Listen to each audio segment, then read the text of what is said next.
En ce moment, tout ce qui touche à la tech, au logiciel et à l'IA, tout s'écroule en même temps. Je pense que tu l'as vu, mais depuis une semaine, il y a quelque chose de très brutal qui est en train de se passer en bourse. Oracle, moins 56% depuis son ATH du 22 septembre 2025. Palantir, moins 34% depuis son ATH du 3 novembre 2025. AMD, moins 21% depuis son ATH du 29 octobre 2025. Et dernier exemple, Amazon, moins 18% depuis son ATH du 3 novembre 2025. Il y a également d'autres actifs qui ont crash comme l'or, l'argent ou encore les crypto-monnaies, notamment le Bitcoin. Et je trouve que c'est intéressant d'en parler parce que certaines causes sont similaires. Et forcément, tout le monde est en train de se poser des questions. Qu'est-ce qui est en train de se passer ? Est-ce que c'est juste une petite respiration après la hausse ? Ou alors est-ce que c'est le début de quelque chose de beaucoup plus profond ? Derrière cette baisse, il n'y a pas une seule raison précise. Il y a en réalité plusieurs facteurs très puissants qui sont en train de changer l'environnement de la tech. Dans cette vidéo, on va reprendre tout ça calmement et simplement pour essayer de comprendre ce qui se passe réellement sur les valeurs technologiques en ce moment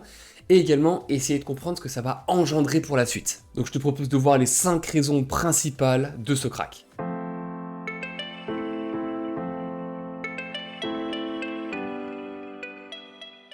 La première raison, c'est le fait que le prix de l'argent reste élevé. Et surtout que le marché commence à comprendre que ça risque de durer. Et pour la tech, ça c'est probablement le pire scénario possible. Les entreprises technologiques et surtout les logiciels, le SaaS et l'IA vont gagner de l'argent dans plusieurs années, pas forcément tout de suite. Du coup, leur valeur dépend énormément du niveau des taux directeurs de la banque centrale. Pour caricaturer et simplifier, les taux d'intérêt c'est un peu comme le prix du temps. Donc quand les taux sont faibles, attendre 10 ans ça coûte presque rien. Donc les promesses de profits lointains valent cher, donc les actions vont augmenter. Et quand les taux directeurs sont élevés, attendre 10 ans coûte beaucoup plus cher. Donc les profits futurs valent moins cher et les actions vont probablement baisser. Et comme la tech c'est l'un des secteurs les plus impactés par ces taux d'intérêt, c'est aussi celui qui va réagir le plus violemment. Pendant longtemps, les investisseurs pensaient que les taux d'intérêt allaient baisser vite, que l'argent rapide allait revenir et que la tech allait continuer d'exploser. Mais ce scénario, il est complètement en train de changer. L'économie tient plutôt bien, l'inflation reste surveillée et surtout les banques centrales ne semblent pas pressées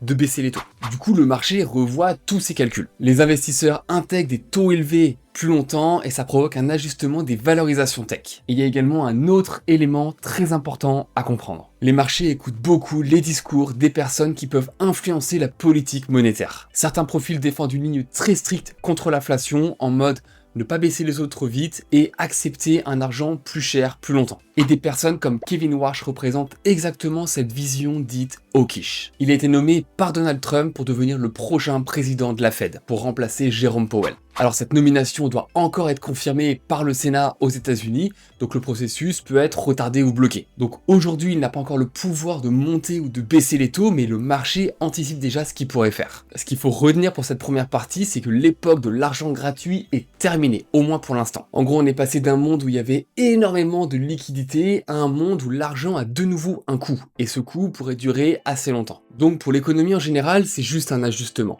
Mais pour la tech, dont toute la valeur dépend du futur, c'est un choc qui est beaucoup plus violent.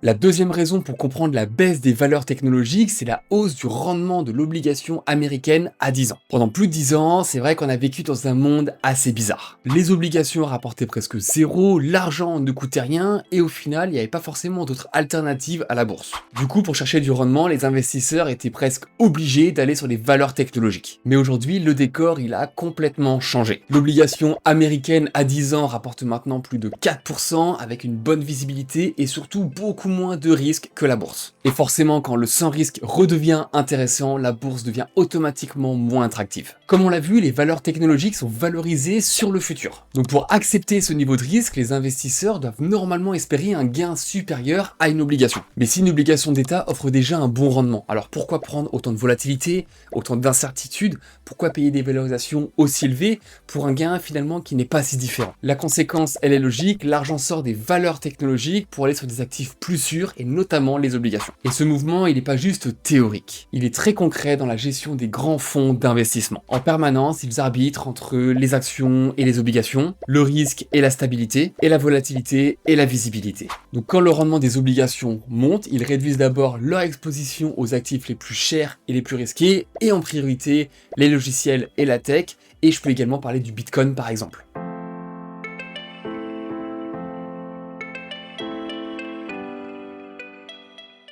Troisième raison pour expliquer la baisse des valeurs technologiques, c'est les prises massives de bénéfices. Parce qu'il faut pas l'oublier, avant cette correction, la tech faisait partie des plus grosses performances du marché. Je vais reprendre les mêmes exemples qu'au début sur un an. Voici les perfs aux ATH. Palantir, plus 86%. Oracle, plus 90%. Et AMD, plus 139%. Pendant des mois, beaucoup d'investisseurs étaient très exposés au secteur technologique. Il y avait les fonds d'investissement, les institutionnels et également beaucoup de particuliers. Tout simplement parce que la croissance était folle, parce que le thème de l'intelligence artificielle était ultra sexy et également les performances étaient au-dessus du reste du marché. Donc forcément, quand un secteur monte beaucoup, il reste le premier candidat aux prises de bénéfices, c'est logique. En vrai, en bourse, ça fonctionne souvent comme ça. Tant que ça monte, tout le monde reste investi, mais dès que le doute apparaît, même légèrement, les investisseurs commencent à sécuriser leurs gains. Ils vendent une partie de leur position, d'autres font la même chose, et très vite, ça crée un effet boule de neige. Ce qu'il faut comprendre, c'est que c'est pas forcément lié à une mauvaise nouvelle fondamentale. C'est simplement un mouvement classique du marché. Et quand les flux sortent en masse, la baisse peut devenir très rapide et brutale.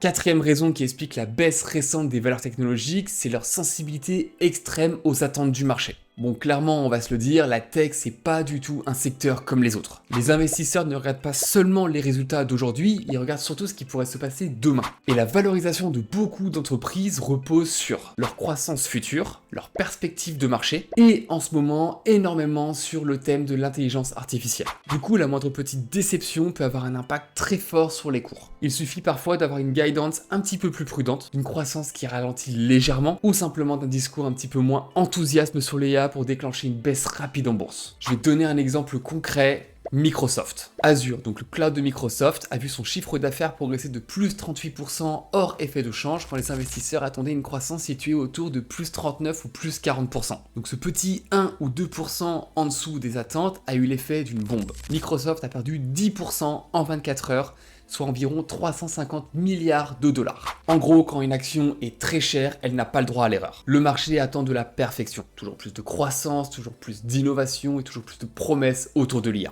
Et dès que cette perfection est remise en question, même légèrement, les investisseurs ont peur et réagissent très vite. C'est pour ça que les mouvements sont souvent exagérés, et souvent dans les deux sens. Ça monte très fort quand l'enthousiasme est là, mais ça peut corriger également très brutalement quand les attentes deviennent un petit peu trop élevées. Et c'est exactement ce qu'on est en train de voir sur certaines valeurs technologiques et sur le secteur de l'IA.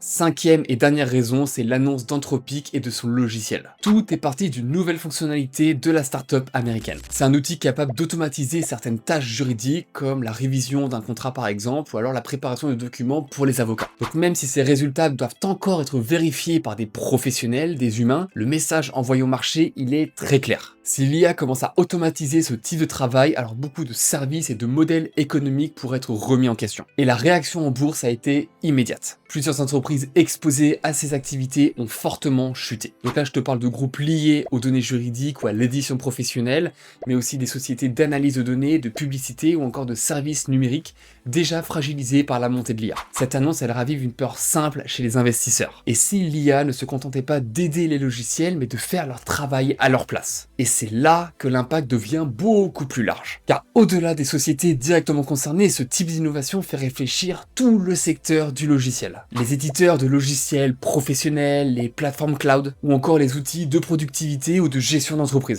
Des entreprises comme Salesforce, ServiceNow, Adobe ou encore Constellation Software reposent en grande partie sur l'idée que leur logiciel reste indispensable et que leurs clients continueront à payer pour ces services dans la durée. Mais si l'IA devient capable d'automatiser de plus en plus de tâches, plus rapidement et parfois moins cher, alors le marché commence à se poser une question très simple. Est-ce que certains logiciels pourraient perdre de la valeur ou alors même voir leur prix et donc indirectement leur marge sous pression dans les prochaines années? Et même si ce risque n'est pas immédiat, la bourse, elle anticipe toujours. Pour conclure cette partie, Anthropic n'a pas seulement présenté un nouvel outil. Il a rappelé au marché qu'avec l'IA, il y aura des gagnants et des perdants. Et tant que cette hiérarchie n'est pas claire, les investisseurs restent prudents. Ce qui explique pourquoi, à la moindre annonce qui augmente l'incertitude, tout le marché technologique peut corriger fortement. Finalement, ce qu'on est en train de vivre en ce moment sur les valeurs technologiques, c'est ce qu'on peut appeler un changement d'environnement. Tout d'abord, des taux directeurs plus élevés, un rendement obligataire redevenu attractif, des prises de bénéfices après une forte hausse, des attentes très élevées autour de la croissance et de l'IA, et maintenant des annonces comme celle d'entreprises qui annoncent que la concurrence technologique s'accélère. Tout ça, mis bout à bout, ça suffit à expliquer pourquoi la tech en ce moment corrige fortement. Par contre, j'aimerais conclure là-dessus parce que c'est un point pour moi qui est très important à garder en tête. En bourse, les corrections font partie du jeu. Et très souvent, ce sont elles-mêmes qui vont créer les meilleures opportunités sur le long terme. Donc la vraie question à se poser aujourd'hui, c'est pas est-ce que la tech est en train de baisser aujourd'hui? La vraie question, c'est plutôt quelles seront les sociétés encore plus fortes